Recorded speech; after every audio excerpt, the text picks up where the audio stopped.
Hello there and a warm welcome along. It's Chris Reardon with the United Kingdom Talk, and I'm glad to say, for a change, we're back out in the garden. Yes, here we are, rushing towards the end of August, September, but a few days away, and the sun has come back out, although I'm sitting underneath my umbrella here. Do I look any different today? I hope not. I hope not, because I've had this idea, all right? You know that gift that Suko sent me? Do you remember? She sent me the answer to my hair loss problems. First of all, she sent me one of the little Jewish caps, which kind of didn't quite do it for me, Suko. I don't wish to sound ungrateful, but the little Jewish hat. I mean, I can see myself walking past synagogues and being dragged inside. Hello, it's time to pray, and I'm sorry, I'm Roman Catholic. No, you got the hat on. You see what I mean? So we can't have any of that. However, you see, you wouldn't have noticed had I not have told you, would you? Be honest now. You're looking at that picture, aren't you? Some people are looking at the picture at the moment, those of you watching on YouTube, and they're thinking, oh, what's different? Right, watch this. What? That's right. I had the little wig on. You see, you didn't notice, did you? Eh? It's actually quite a good fit, I think. Suko, those of you listening, Suko recently sent me in this little like hairpiece, which I find is quite authentic. I have been wearing it at various different times of the day, only at home so far, and checking in the mirror, and I can't see the line.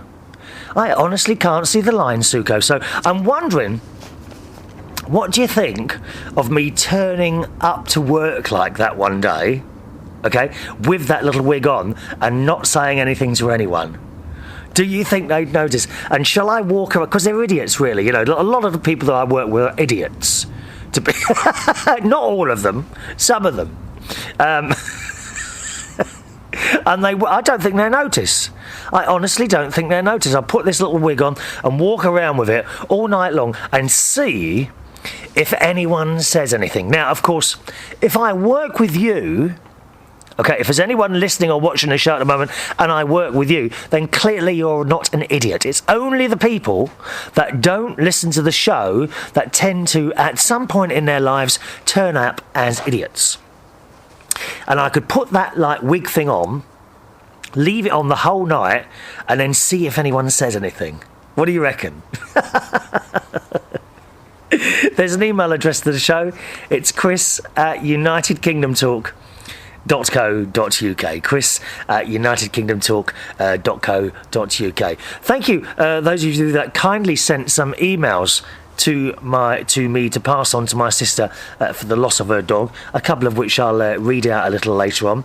Now, my niece Tracey, you know my niece Tracey, I've told you about her before. She's the one who bought the house with her boyfriend a few months ago. It's actually, they must have been in there 4 or 5 months now.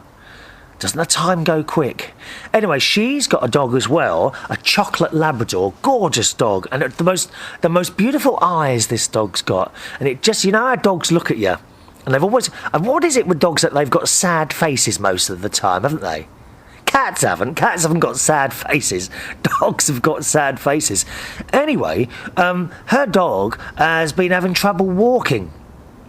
So she took it to the vet. Incidentally, the vet that my sister takes all her animals to, and indeed now my niece Tracey, he is, according to my sister, the best. Do you know what? When my sister had to have Bruno sent on its little way to heaven, he was actually away on holiday, so someone else had to do it. A few days later, when he came back off holiday, he actually rang my sister and sent his condolences. Isn't that nice? How many vets do that? Huh? It's good, isn't it? Anyway, my niece took Monty, that's the name of her dog, Monty the chocolate Labrador, to the vet to see what his problem was with the walking, and apparently there's something wrong with his knees that he's going to have an operation, right? Not only that, but why do I keep sneezing? Oh dear me. Isn't that 3 shows in a row I've sneezed near the beginning of it? I don't know what's going on there. Oh, blow my nose. It sounds like a foghorn, doesn't it? Listen, you want to see some people, the way they look round when you blow your nose? Oh, shut up, woman. Don't look at me like that. Beg your pardon. Do you want to buy tickets? Don't need to buy tickets to see me. Can watch the whole show on YouTube for nothing. So he's going to have an operation on his, I believe, on his front legs. Well, I might have that wrong. Anyway, he's got to have an operation, and that might not work. And if that doesn't work, he'll have to have an operation on his spine. So, not very good animal news here in the Reardon household at the moment. Well, not here in the Reardon family at the moment. Fortunately, my niece has got the pet insurance, because apparently the cost of this sort of thing does run into a few £1,000s, so that's lucky as well. Pet insurance, I must admit, I don't have that for my cats at all. One's very old, and I doubt very much that they'd want to insure her now, I suppose. But insurance I've not got for the cats. Possibly something I want to think about. I don't know, because they do. I mean, when something goes wrong, it does cost a lot of money, doesn't it? I must write that down. See how much pet insurance is. There we are. Oh, listen to the noise here today. God, cars going off, motorcycles going. Well, I'm sure we'll have a motorcycle or two go past the back of the fence later on, but no birds singing today. Listen, no birds at all. You could be fooled for thinking I'm in the garden, couldn't you? Not a single bird, listen. Oh, hang on, there's one. Do it again. No, can't hear. I like listening to little animals and the birds and the little things, do you? When you're out walking, or perhaps in your garden, or if you're in a city, you must leave the city sometimes and go out to the country, grab a train or a car or something and get out to the country. Last night, or this morning, very early on this morning, because today I got in this morning about 6:15 in the morning from work. That's the long one, Brighton. When I work in Brighton, I don't get back here till about 6:15 in the morning, and I'm walking the short distance from where I parked the car to my front door, and all of a sudden I could hear this running noise, and I knew what it was straight away. It'd be things running up and down, squirrels, just like squirrels, running up and down trees. And there were these two squirrels running down the tree. My next door neighbour's got a cat, lovely black and white cat, and it was sitting at the door, obviously waiting for my next door neighbour to get up and let him in, I suppose, because he'd probably been out all night. You know what cats are like? Oh, dirty stop-outs, dear. Dirty stop-outs cats are. Mine's the same. She's always out at night. And as soon as I heard this cat was standing next to my neighbour's door, and as soon as I heard these squirrels, it went up and it ran over to this tree with these squirrels coming down. Well, two of them chasing each other. It was probably a male chasing a female. Probably something going on there that we don't like to talk about on the show. So there's a little bit of animal news there. Now, let me think, what else have I been doing today? Oh, I'm afraid I've been out eating out-of-date food again. I found one last Heinz strawberry jam pudding in the cupboard. So how much out of date do you think it was? 1 month? 2 months? June 2006. It said June 2006 on the tin. Now, I know it was an old tin, because when I went in my cupboard for something completely different, I thought, that's a rusty tin. The top of it had gone a bit rusty, so I thought I'd better eat that quickly. And I took it out and it said June 2006. But the thing is, there's no meat in this stuff. It was just a jam sponge pudding. So the way I cook that, you can microwave these things, but I always put them in boiling water and boil them for about half an hour, these sponge puddings in tins. So I put it in the water, boiled it for probably a little bit longer than half an hour. I had a nice tin of custard, ambrosia. Oh, we love it. Ambrosia cream custard or whatever it's called. And so it finished. Now, when you open these tins of sponge puddings, you have to be very careful, because the steam comes out. Psst, like that. Very dangerous, dear. So you have to open it away from you. And I opened it, and it looked all right. I will say that the jam didn't quite look right. The jam had gone a very dark colour, but I put it, pushed it out into a base and put some custard in it. Very nice, thank you very much. 2 years out of date, so well done, Heinz. Yeah, I know you're not supposed to eat out of date food, but I wouldn't dream of eating fish or meat that's more than a few days out, actually. My friend Justin, the one who runs the steam coach, is the one who's just split up with someone. He's recently had a little trip to New York, and unfortunately for 2 days of that, he was laid up in bed, food poisoning for eating mussels. He was eating mussels, apparently he got food poisoning. And I've heard many, many stories of people who eat like either mussels or oysters, or snails, something horrible like that. Oh, they're horrible things. Oh, I don't know how you can eat them. They don't taste of anything, do they? Excuse me, let me blow my nose again. I can't believe mussels and oysters. Yeah, I've seen people eat them. Like, they pick up the shell like, oh, God. No, thank you. Will not eat oysters or mussels. Apparently, this is a family show, so I have to be careful how you say this. Oysters are very good for something, aren't they? I've heard. To be quite honest, I'd rather do without than eat one single oyster. No, thank you very much. Don't want an oyster. Oh, do you eat oysters? Do you? What do they taste? Do they have a taste? Or not? Do let us know. There's an email to the show. It's chris@unitedkingdomtalk.co.uk. chris@unitedkingdomtalk.co.uk. What are oysters like? Horrible things. Do let me know. So that's that. What else? Oh yes, and while I was in Sainsbury's earlier, up the road, very good special offer at the moment on blueberries. Now I don't understand how the price of blueberries keeps changing so much. At the moment, you can go up to our local supermarket and they are now £1 for one of those little plastic trays. £1, right? A few weeks ago, they were £2.99. How is that so different? Is it something to do with the weather and all this business? And seasonal and all that rubbish? It does seem, there's a lot of difference between £1 and £3. You can either understand it kind of going a few pennies one way or the other, can't you? Huh? Don't understand why that happens. What else have I been eating? Oh, another thing I've been eating is out-of-date honey. I found 2 squeezy bottle type things of organic honey. That one's about 6 months out of date.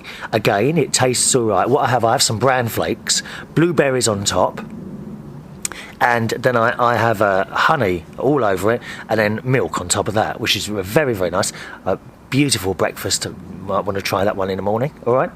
The honey tastes fine, except the last bit won't come out. It's as if there's a lot of it stuck to the bottom of the bottle. Does that mean it's turned to sugar? Oh, there we are. Bird singing. Listen. Was that a duck? Duck. There's something else I don't like eating, ducks. I mean, the beaks, they get stuck in your teeth, don't they? So what's going on with the honey? Is that all right to eat out of date? Because I seem to still be here. If you've got any food that's out of date, send it into the show, okay? I'd be only too pleased to take it off your hand. Also in Sainsbury's, I was shocked and horrified, boys and girls, by the price of a roll of aluminium foil. £3. How is that £3 for the aluminium foil? I can't remember the last time I bought it. Now, what do I want that for, you're asking yourself? Well, up in the Mirable Studios, I've been trying to set a couple of lights up for the show, for the video side of the show. Now, I have a big light that I bought from the DIY store, one of those fluorescent workman lights, the big square ones. And the idea was that will come on and that'll suit it. But I noticed when I'm doing the video that when using that light, my face is very, very white. Like the Elizabethans used to do with all that white makeup they put on, well, my face looked like one of those. So I thought to myself, well, that's no good. So the other day I rung up a filter firm. You know, they make filters for lights and cameras and things like that. And I told him what I wanted to do.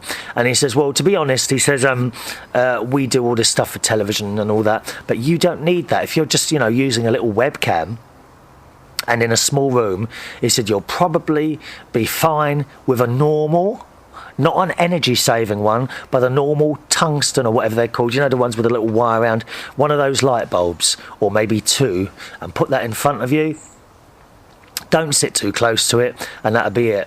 I said, what, does it need to be on a dimmer? He said, not really, but if you want to put it on a dimmer, that might improve things as well. So I said, anything else? He said, yeah, you could put a bit of white sheet or maybe some silver foil on the wall behind the two lights. So that's why I went up to Sainsbury's to buy the aluminium foil. So I've stuck a bit of that on the wall in front of me and the two light bulbs. Now, I then went to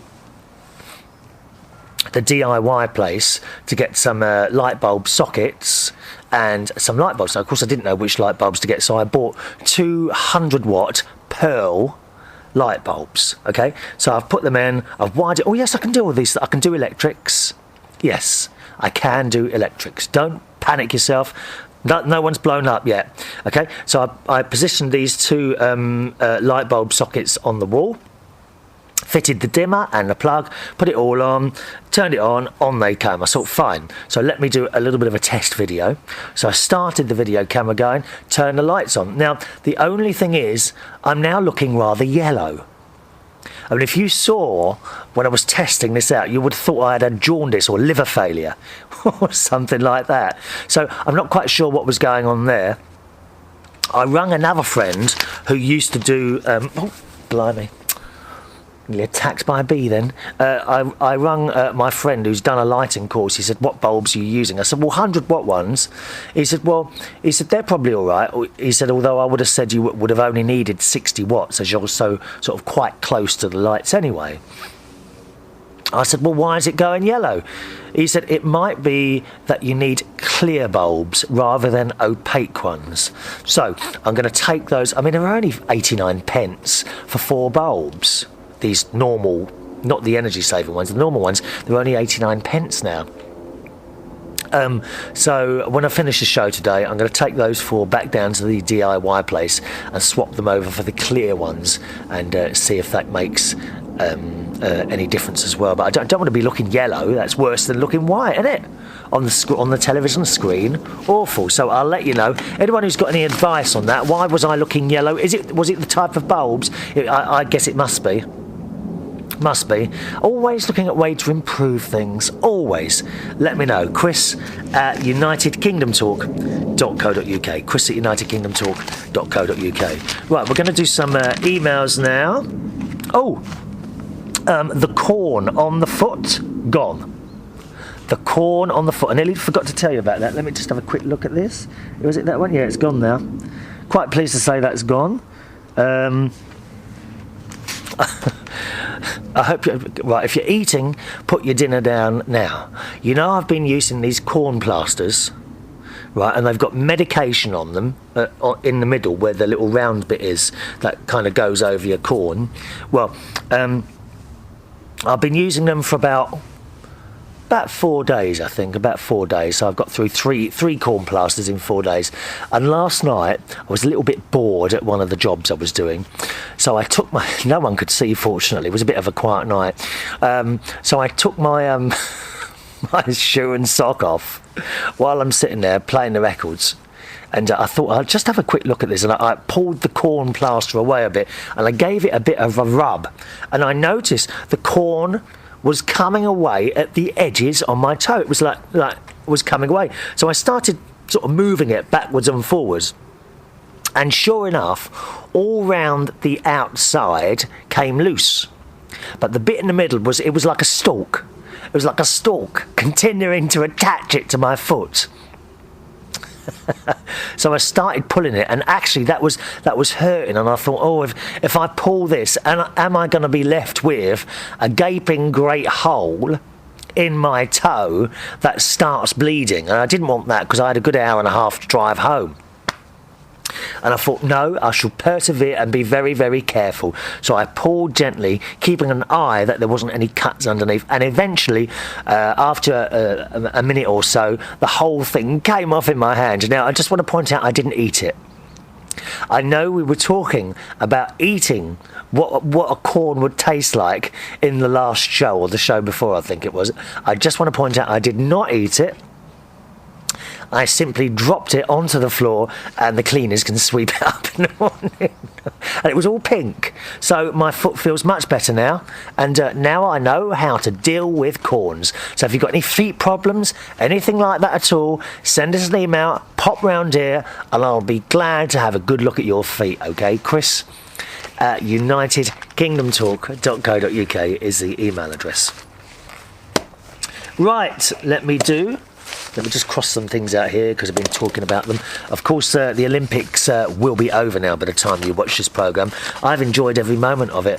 I haven't seen the closing ceremony or anything like that, so I'll talk a little bit more on that perhaps on the next show. What I will say, I don't know if you've noticed, those of you that are watching the swimming, is it me, or have the men's swimming trunks got even smaller?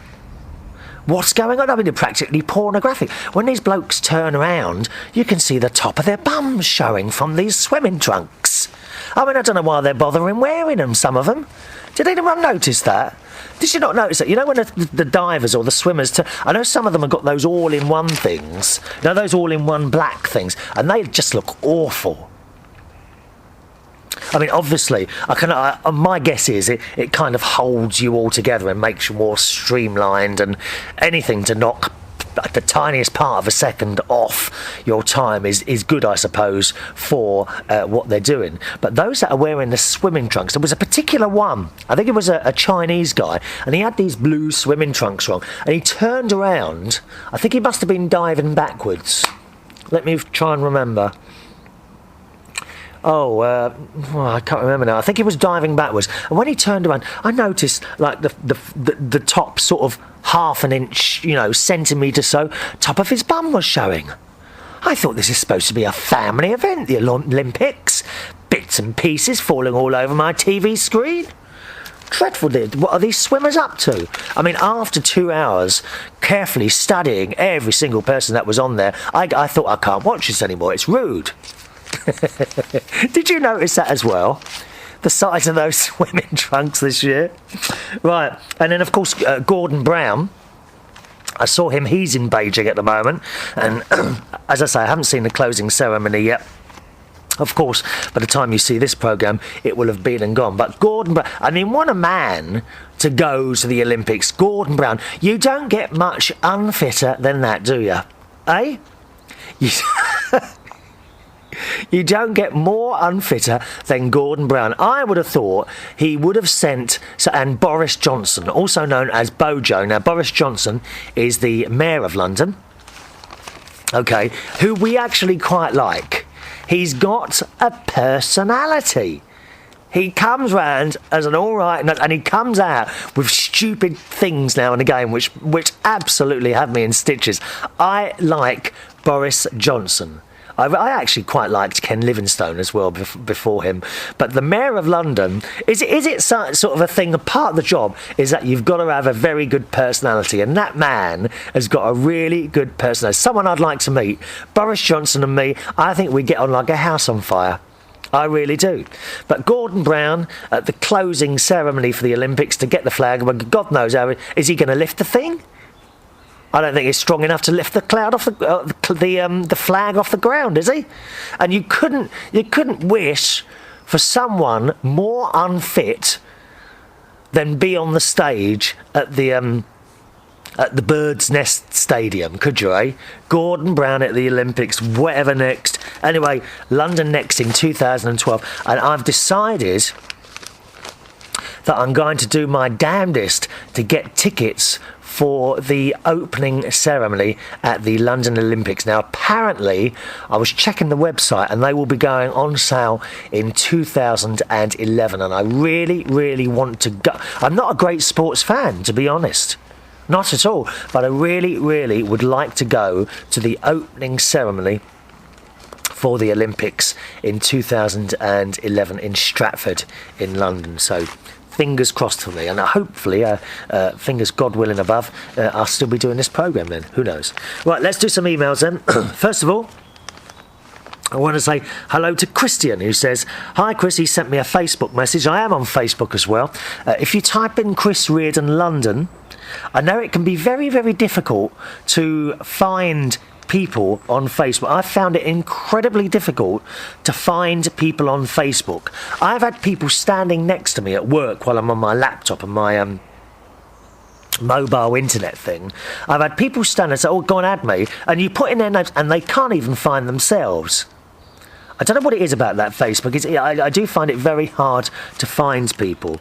But if you type in Chris Reardon London and look for the picture of this average-looking guy in a jacket, shirt, holding a cup of tea and sitting in an armchair. That's me. Click your ad, OK? Christian says, "Hi, Chris. Nice to meet you. I'm very pleased that you added me as a friend. I received your link from Ninette Brovdi." That's someone else on the Facebook who watches the show. And one of his he became one of his best friends a few weeks ago. I'm living at his place for a few days. He's a very good friend. He lets me watch your videos. Very interesting. Very good job. He says, "Well done. Understandable English and very clear." It's very nice of you to say that. I think I speak fairly clearly. Maybe sometimes a little bit too fast. And I know when I'm going really fast because I then start tripping up over words and they don't come out of the mouth. The only thing with my speaking, I've got this dreadful thing like that all the time. And I don't know why that is. I think maybe next time I go to the doctors for something else, I might ask them if there's anything you can do about that. Christian says, "I'm helping him sometimes with translating as his English is very basic. Maybe mine too. Sorry if I mistake." No, don't worry about that. I can usually work out. I've said before, if you are not English and you don't feel you can write in a letter because I won't understand it, send one in because I will do my best to understand it. Usually you can work around an email. We have a very nice young lady who actually texts me now on the mobile phone from Slovakia, Ivona.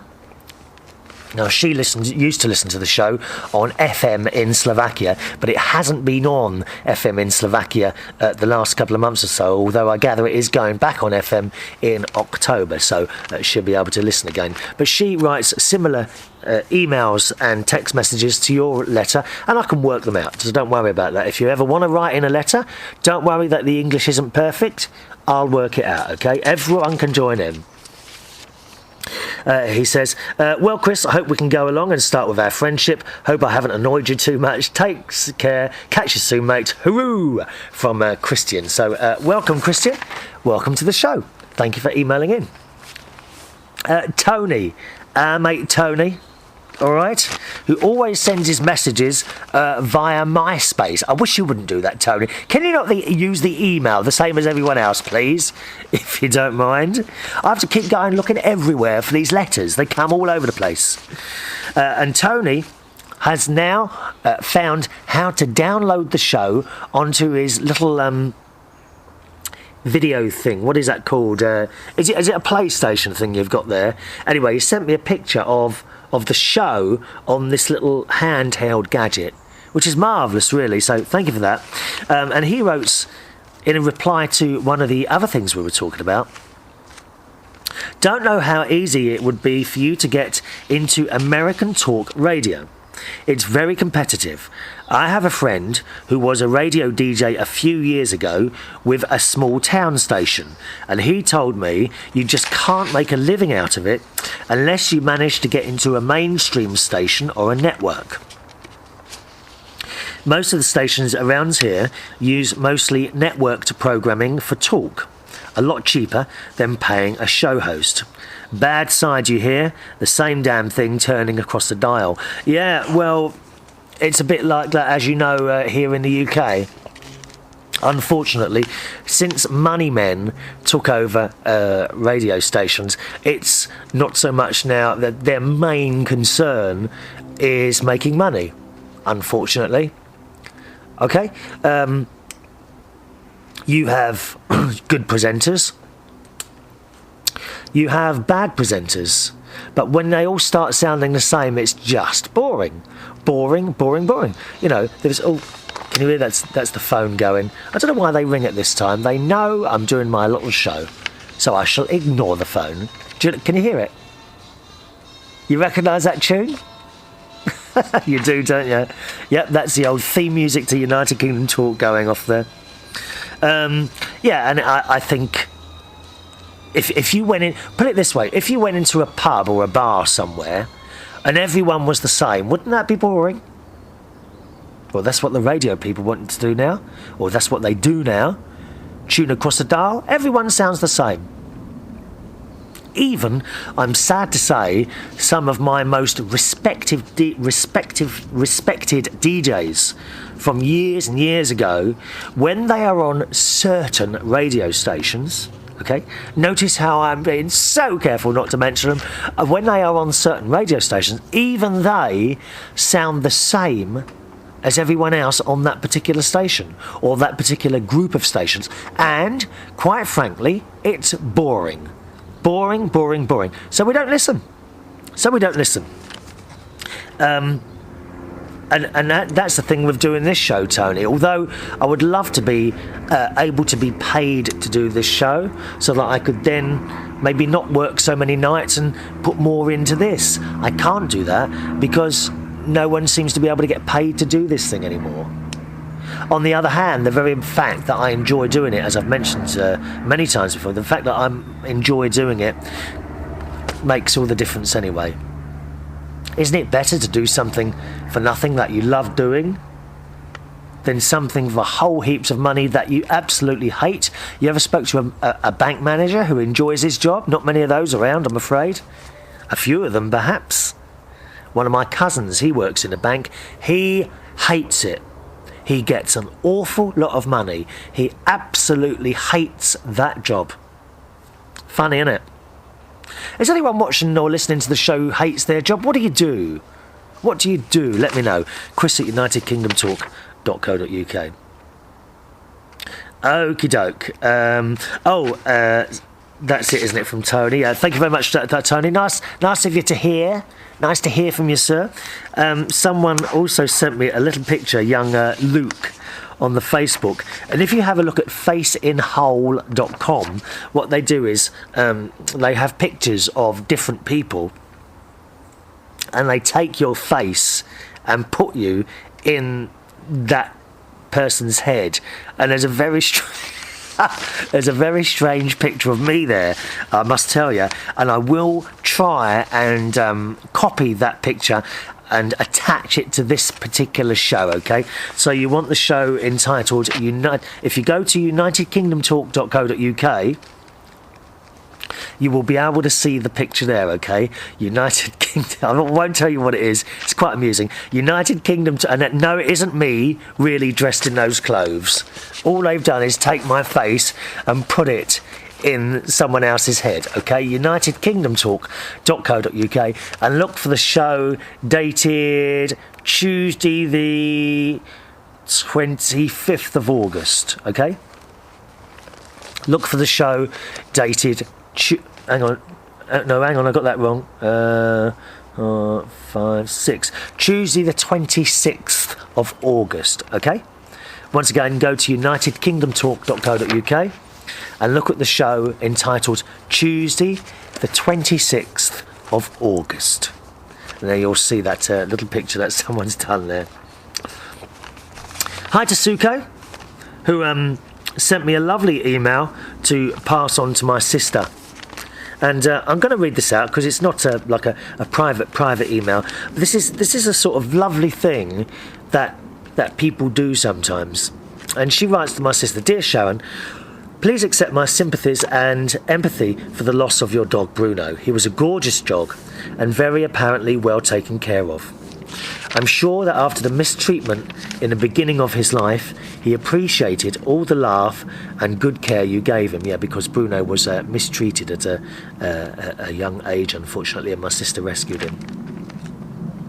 Some people underestimate the feelings of animals, but I know they feel love, trust, loss, happiness, sadness, and although Bruno was let down in the beginning of his life, you and your family more than made up for it. You saved a lovely animal's life, and you can pride yourself on that. To me, pet people are the best people because they can relate to the feelings of all creatures and try to do what they can to alleviate any pain that might be experienced by another, human or non-human. So from one pet lover to another, know that you were there for Bruno when he needed you and did everything you possibly could to keep him going. When the quality of life is gone, it's time to let go. I've been through it several times, and somehow you just know when it's time. Just revel in the memories of the good life you gave to your beautiful Bruno. And that's from Suko. So thank you ever so much, Suko. Hope you don't mind me reading it out for sending me that to pass on to my sister, which she did, of course, receive, and I gather she has now replied to you as well. But it's interesting what you say there, Suko. When it comes to animals, I think possibly you do know when it's time to perhaps let them go, but it's fortunately a decision that I have not had to make yet. I know this sounds stupid, but I'm going to speak quietly now because she's only sitting over there. But one of my cats, come closer. You know, one of my cats, she's quite old. I know they can't understand English. Don't laugh at me now, right? They can't understand. Well, we assume they can't understand English. One of the cats who's very old, she's having trouble walking now.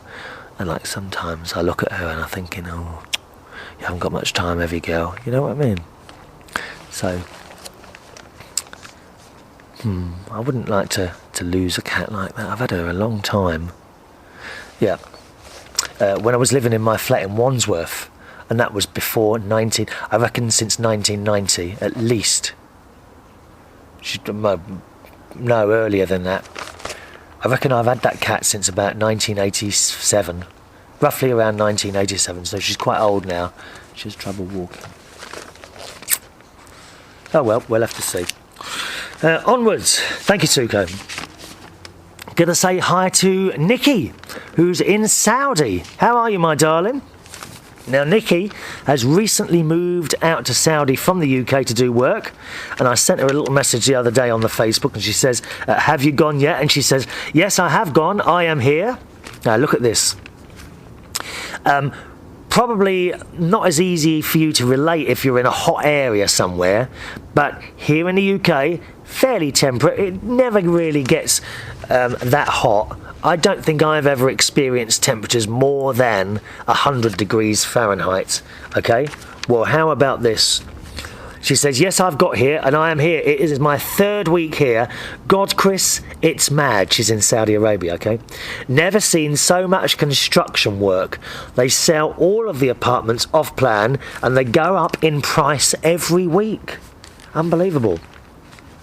And she sent me a picture of this building, which is like it's kind of almost like a pointed shape. Beautiful building. And I said, what was it? She said, the building you commented on is the tallest building currently, 199 floors, this building, right? I have got as high as 40, she says, and that is high enough. Oh, I know what you mean. I don't like going up tall buildings either, Nikki. Scares me. Honestly, I'm not good with heights at all. She says, how are you? Keep hearing the weather is rubbish. It's too hot here. She says, unbearable. Thank God for air conditioning. She says, the villas I was in the other day, because Nikki, she's an estate agent, okay? She's gone out there. She was actually picked here while people were here, and they offered her a job in Saudi, and she's taken it, because she's on her own and that. She says, the villa I was in the other day, she was obviously trying to sell it to someone, were empty, and the electricity was off, so there was no air conditioning. And she says, imagine temperatures of 46 to 50 degrees centigrade. So what's that? 50 degrees centigrade is 5100, isn't it? Isn't that about 130 Fahrenheit? Oh, that's hot, man. That is hot, isn't it? 50 degrees centigrade must be about 130 degrees Fahrenheit. I wouldn't like that. And I would assume it's quite a dry heat there, isn't it, eh? In Saudi. Thank you for that, Nikki. Lovely to hear from you. And I know she's a little bit homesick at the moment. Nikki, that's difficult, that is. I get homesick even when I go for a short holiday, to be honest. So, stick with it, girl. Stick with it. Hello to Wayne, Anonymous, who writes, on the subject of the show last week, I went to United Kingdom Talk and there was no video. Could it be that you omitted the video to prevent viewers seeing Suko's present? Or did you forget to order a video card for your new computer? Perhaps if you start posting notes on your fridge, bathroom mirror, bedpost, car keyring and microphone, your...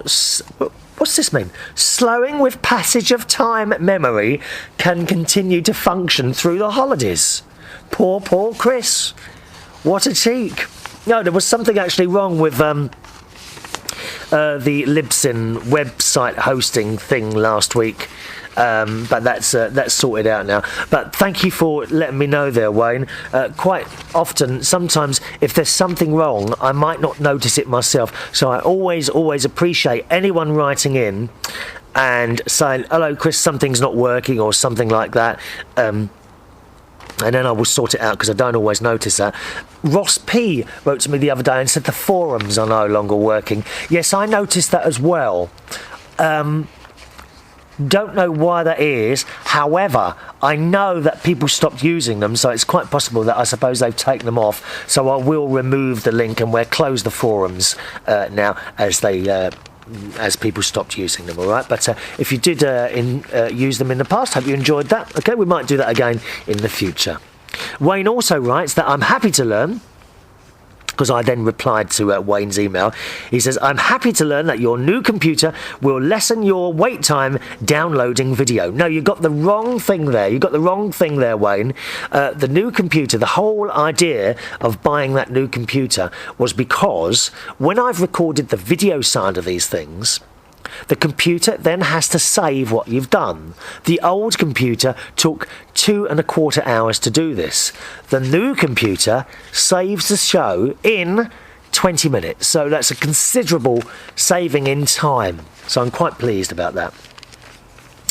Wayne says, the original Superman in black and white. I didn't know that. I didn't know Superman was in black and white.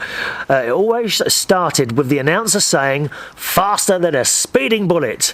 Able to leap tall buildings in a single bound. It's a bird. It's a plane. No, it's Superman. Or perhaps Super Chris, I don't know. About your change in weather conditions, here in the States, we would say that the weather had gone in the dumper, meaning toilet. That's a horrible name for a toilet, a dumper, isn't it? God. No class at all, Wayne. No class. A few programmes ago, you mentioned the Scottish Highlands. If you Google, was it Ardvariki? And you will find the website for the property that we used to make Monarch of the Glen. You can rent the Gate Lodge or one of several other buildings for holidays. And that'd be nice. Be nice to stay somewhere like that. I would love to attend the open days when the public is allowed to walk right through the gardens. Admission to the main house is limited to wedding parties and people with deep pockets. Dawn Still, who plays Lexi, has done quite a bit of stage work and some television shows. She said, and he goes on to say, has your council asked to see your CV? If they decide to pay you for picking up rubbish, you will need a pointy stick and an old grocery trolley to carry the trash in. Yeah, I do quite often walk around my house picking up bits of rubbish that either people have dropped or perhaps have blown towards the common area. I can't stand being surrounded by rubbish. Funnily enough, I'm coming home this morning and as I drove past another car, this bloke just casually chucked a cigarette box out of the car. I mean, I just hate that, don't you? What do you do? There's nothing you can do, is there? Except watch it happen. I just hate that. I really hate rubbish everywhere. Wayne says, you must earn money to pay for that diesel fuel somehow. Yeah, well, either that or I'll have to open my own oil well or something like that. James Dean and Madam Aries have also started planning for it. The Keep Chris Reardon Off the Dole Fund. Is that right? Have they started that? Perhaps you can save money on food by eating more cold, canned bean sandwiches. Oh, no. Oh, I wouldn't like those. Actually, now you've given me an idea for dinner. I think I'll have beans on toast today with cheese. They've got a special offer at the moment up at the supermarket up the road on Mull of Kintyre cheese, and it's a very strong cheese. It's a number I think they go from number 1 to 5, don't they? Different strengths of cheese, and this is a number 5, and it's really nice. It's very, very tangy and very smooth, and at the moment they're doing a special offer, 2 packs for £4. Now, usually I think they're about £2.60 each, so 2 packs for £4. So I've got another 2 blocks of that in the fridge, and I had 2 blocks of that last week, to be honest. In a week, is that a lot of cheese in a week? They're not that big. They're about, oh, I don't know, about, what's that? 1, 2,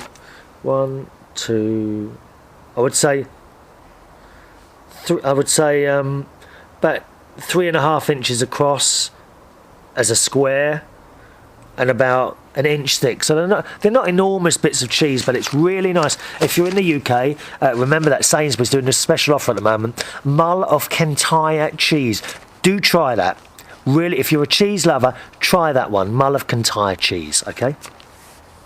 Of course, if you're French, you won't like it, because the French don't like English cheese. The French have, so many different varieties of cheese, most of which, I have to say, I can't stand. The smell of some of this cheese is just absolutely vile. Vile. And you take the top off and it stinks horrible. The English cheese doesn't tend to smell hardly at all, if you buy the cheddar. Mull of Kintyre cheese, okay? If you can find that one, try that and let me know what you think, okay? Chris at unitedkingdomtalk.co.uk. Now, baked bean sandwiches apparently were Hector's favourite right up to the day he blew himself up while fishing for pike with dynamite.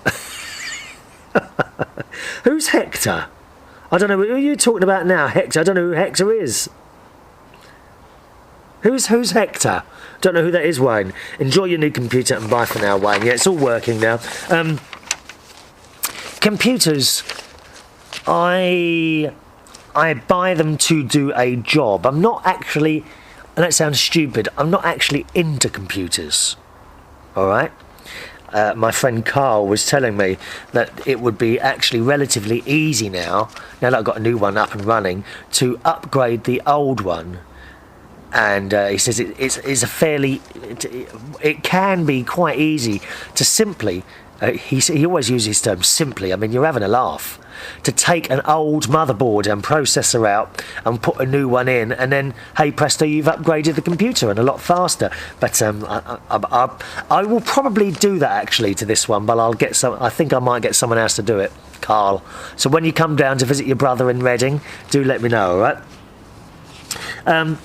On we go then. Got to say hello to Cara, who leaves this little message on one of the YouTube videos about my recent uncle's funeral. You remember my Uncle Michael, who died just a few weeks ago now. He had a stroke, and we went to the funeral and a lovely meal and all that.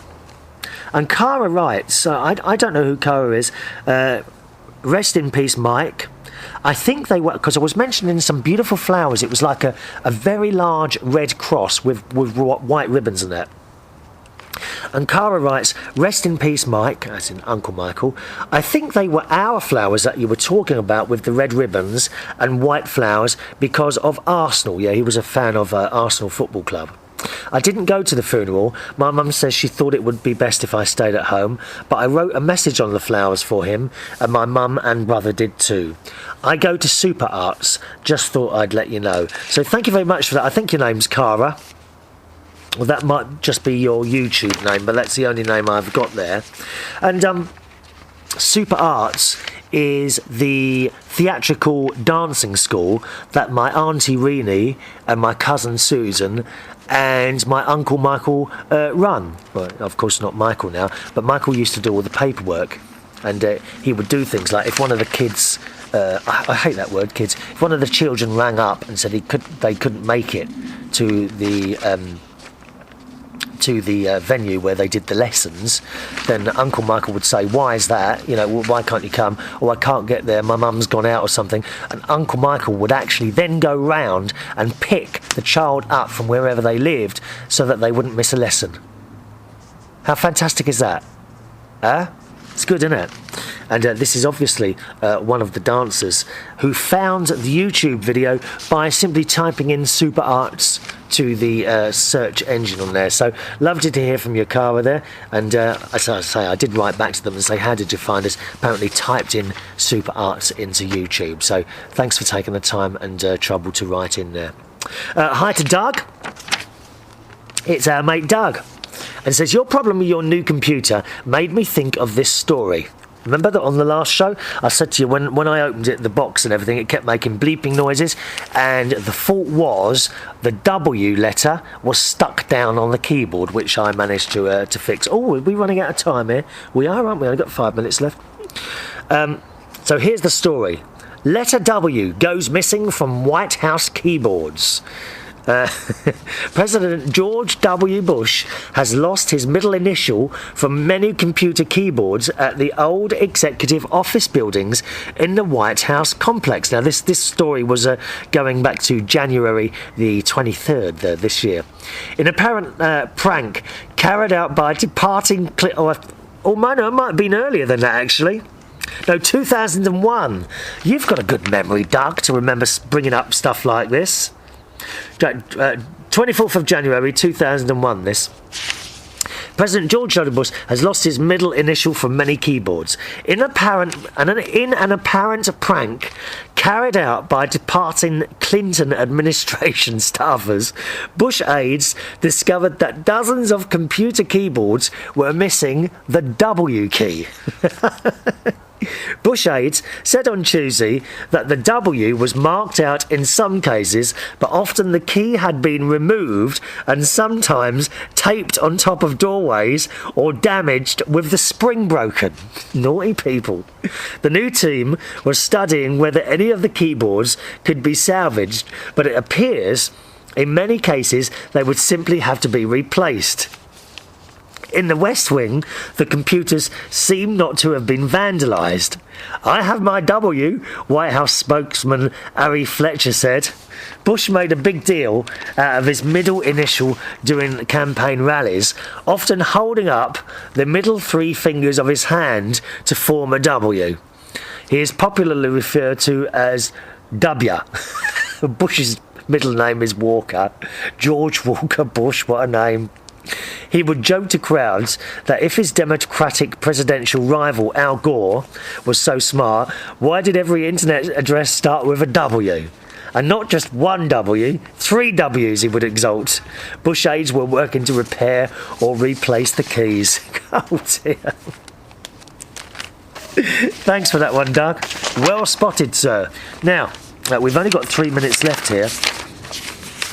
I've got a couple of emails here from Robert, who comes to Bingay at West 5 in Ealing every Tuesday night. We do that Tuesday night at West 5 in Ealing, Bingay, okay? Every Tuesday, 8 p.m. to 12 midnight. That's in Pope's Lane if you ever want to come down. So I'm going to hold on to those for the next show. We might have to do another email catch-up show coming up on the next show, okay?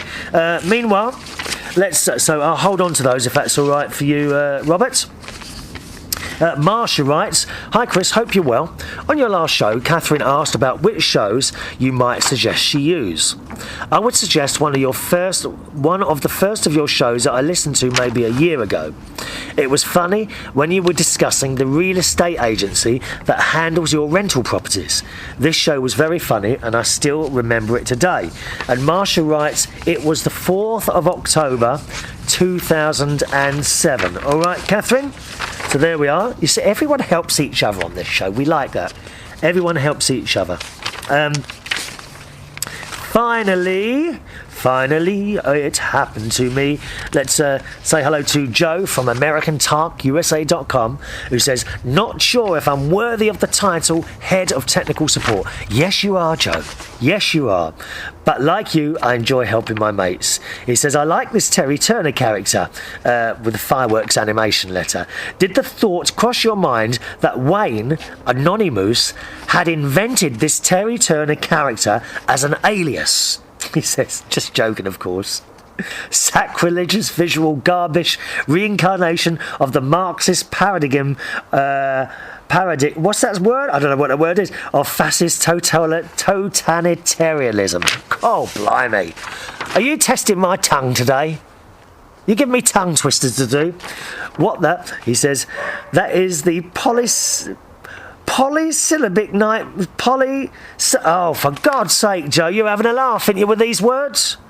If the paradigm shifts one more time, we're going to fall off the edge of the planet. What do you mean the world is round? Are you certain? Love to all our friends, Lou and Noel, from the Morris family. Thanks for that, Joe. Always great to hear from you. And I've run out of time.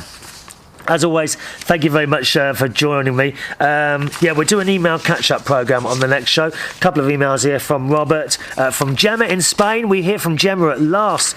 Susan, another one from Suko, and Matty as well in Australia. Time for me to go. Don't forget the email, chris@unitedkingdomtalk.co.uk. See you in the next show. Thanks for watching and listening. Bye-bye now.